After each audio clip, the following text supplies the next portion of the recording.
भगवान गौतम बुद्ध के अनमोल वचन। जिसे जानबूझकर झूठ बोलने में लज्जा नहीं, वह कोई भी पाप कर सकता है। इसलिए तू यह हृदय में अंकित कर ले कि मैं हंसी मजाक में भी कभी असत्य नहीं बोलूँगा।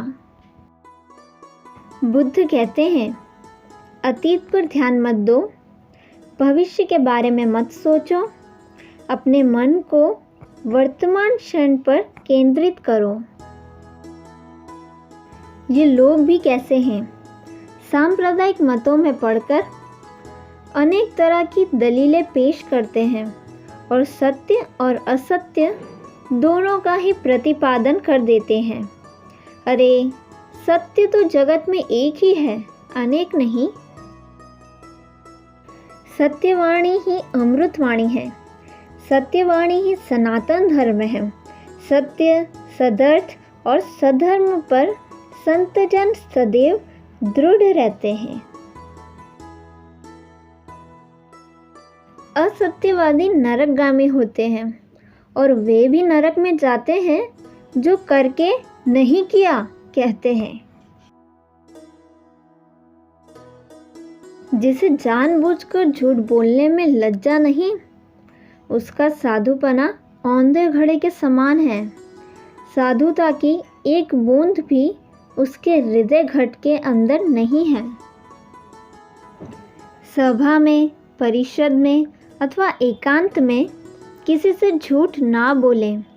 झूठ बोलने के लिए दूसरों को प्रेरित ना करें और ना झूठ बोलने वालों को प्रोत्साहन दें।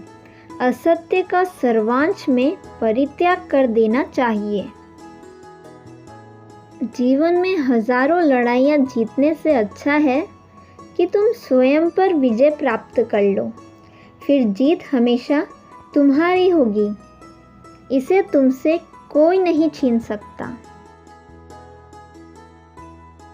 हजारों खोखले शब्दों से अच्छा वह एक शब्द है जो शांति लाए। संतोष सबसे बड़ा धन है, वफादारी सबसे बड़ा संबंध है और स्वास्थ्य सबसे बड़ा उपहार है। आपको अगर मोक्ष पाना है तो खुद ही मेहनत करनी होगी।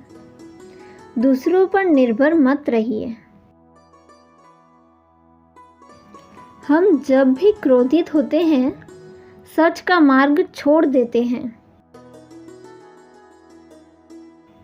बिना सेहत के जीवन नहीं है, बस पीड़ा की एक स्थिति है, मौत की छवि है।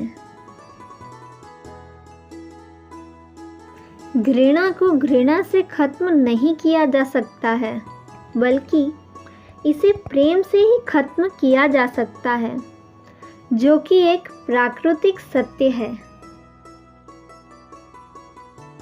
आपके पास जो कुछ भी है उसे बढ़ा चढ़ाकर मत बताइए और ना ही दूसरों से ईर्ष्या कीजिए। आप चाहे जितनी किताबें पढ़ लें, कितने भी अच्छे प्रवचन सुन लें, उनका कोई फ़ायदा नहीं होगा जब तक कि आप उनको अपने जीवन में नहीं अपनाते। वह जो 50 लोगों से प्रेम करता है, उसके 50 संकट हैं।